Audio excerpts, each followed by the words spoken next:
The Grand Senate chamber of the Kathrani Concord had seen 1,000 species plead, bargain, and grovel beneath its towering violet ceiling. It had never seen a species simply listen, nod once, and say nothing at all. Kalen stood at the human delegation's podium, hands folded behind his back, while 300 delegates from 41 species stared down at him with varying degrees of contempt. Beside him, Naira kept her gaze fixed on the Senate speaker, her expression unreadable. "The Concord has reached its decision," the speaker announced, her four eyes glittering with something between triumph and unease. Humanity's unprecedented weapons development over the last decade constitutes a threat to galactic stability. Effective immediately, the Senate mandates full disarmament of all human military assets, orbital, planetary, and fleet-based. Compliance is required within 30 standard days. A ripple of murmurs swept the chamber. Every species present knew what this meant for lesser powers: economic collapse, political humiliation, decades spent clawing back to relevance. No one expected humanity to simply comply. Humanity did not simply do anything. Kalen inclined his head. "Understood," he said. The chamber fell silent. "That's it?" the speaker asked, visibly thrown. "No appeal. No counter-proposal. You are the governing body we agreed to answer to when we joined the Concord," Kalen said evenly. "You've made your ruling. We'll comply." Naira said nothing, but the corner of her mouth twitched in a way that made the speaker's translator crackle with static, as if even the machine sensed something was wrong. 30 days was not long enough to disarm a species that had spent 4 centuries building starships, but it was more than enough time for the galaxy to watch, transfixed, as humanity did exactly what it said it would. Orbital platforms above Earth, Mars, and the outer colonies powered down their weapon arrays in full view of Concord observation drones. Fleet carriers docked in open formation, hangar bays exposed. Planetary defense cannons, the kind that had once vaporized a pirate raid of 600 ships in 11 seconds, were dismantled piece by piece and the components crated for inspection. Delegations from cautious species sent their own observers to confirm it wasn't theater. It wasn't. Every gun, every missile battery, every warship's primary armament was verifiably stripped, logged, and surrendered to Concord custody exactly as demanded. "They're actually doing it," murmured Ambassador Threll of the Vosk Assembly, watching the feed from his private chambers.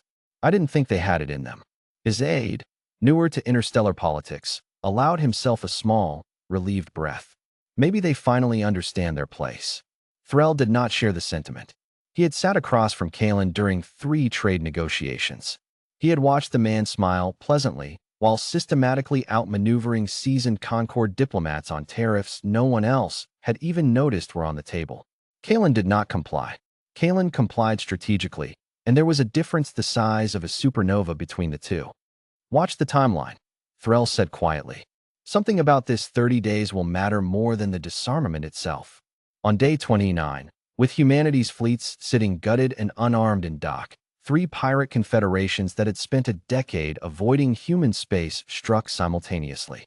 It was not a coincidence. Every strategist in the sector had drawn the same conclusion. An unarmed humanity was the softest target the galaxy had seen in a generation. The Ashfall cartel hit the outer colonies. The Vethrix raiders struck the mining stations along the Kessel Drift. A third, unnamed confederation of opportunists descended on Earth's own solar perimeter, gambling that Concord observers would be too busy verifying compliance to notice a war beginning underneath them. Naira had been expecting them for 11 days. She stood in the tactical center buried 3 kilometers beneath the human capital, watching sensor returns bloom across the display like a slow-motion firework. Kalen entered without knocking, still in the same plain gray suit he'd worn in the Senate chamber. "They're early," he said, studying the board. "They're predictable," Naira corrected. "We disarmed our ships.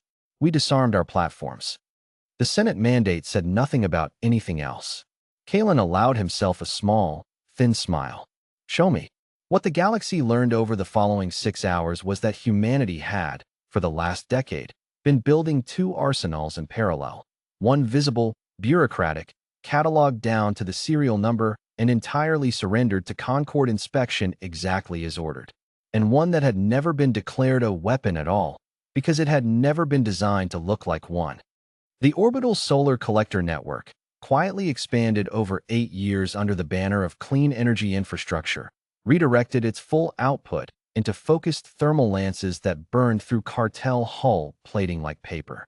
The civilian, asteroid mining drone swarms, millions of units registered as industrial equipment, reorganized mid-flight into kinetic interception clouds, a wall of self-guided debris moving at relativistic speed that no Raider ship survived passing through. Communication relay satellites, dismissed by Concord auditors as harmless infrastructure, turned out to house directed EMP arrays that didn't destroy enemy ships so much as politely turn every system on them off. None of it violated the Senate's mandate. None of it had ever been classified as military hardware. It had all been registered, taxed, and inspected as civilian technology, because that was precisely what it was, until the moment it wasn't. Naira watched the last of the Vethrix Raiders' ships go dark and drift, and allowed herself, for the first time in 11 days, to exhale. Casualties? Kalen asked. Ours, 41 wounded, 0 dead. Theirs, she checked the display. Complete fleet neutralization across all 3 engagements. No survivors requested extraction. None offered. The Senate reconvened 4 hours later, in an emergency session that no one in the chamber wanted to attend, and everyone in the galaxy was watching. You built a shadow military, the speaker said, her voice tight with barely restrained fury, disguised as civilian infrastructure, specifically to circumvent this body's authority. We built infrastructure, Kalen replied calmly, standing at the same podium as 30 days before. You mandated the disarmament of our military assets. We disarmed every asset classified as military under Concord law, in full compliance, verified by your own inspectors.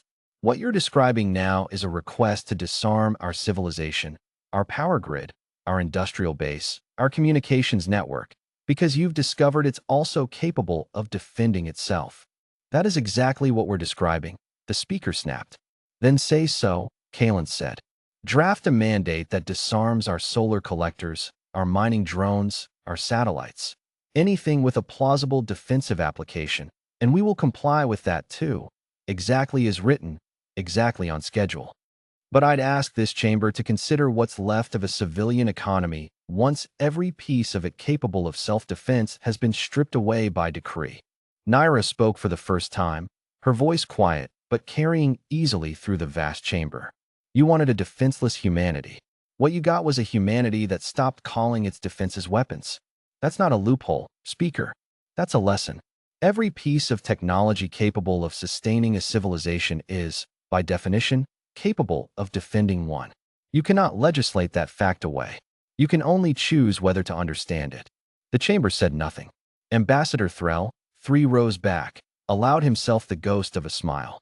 The mandate was quietly amended within the week. Its language walked back to specify dedicated military platforms, rather than the broader category the Senate had originally intended. No one used the word loophole in the official record. No one needed to. Across the Concord's 41-member species, defense ministries began a discreet, urgent review of their own civilian infrastructure. Word spread fast in a galaxy that size. Not of humanity's weapons, which had, after all, been surrendered exactly as ordered, but of a species that had looked at an order meant to leave it helpless and, without breaking a single rule, made helplessness impossible. Kalen and Naira left the chamber together, the 30-day deadline behind them, and the murmurs of 40 other species trailing in their wake. They'll write new rules, Naira said, as the chamber doors closed behind them. They always do, Kalen said, and we'll read every word of them. Carefully. Above them, in the dark between the stars, the solar collectors turned patiently toward the light, drawing power for a civilization that had never once needed to call itself armed to remain unconquered.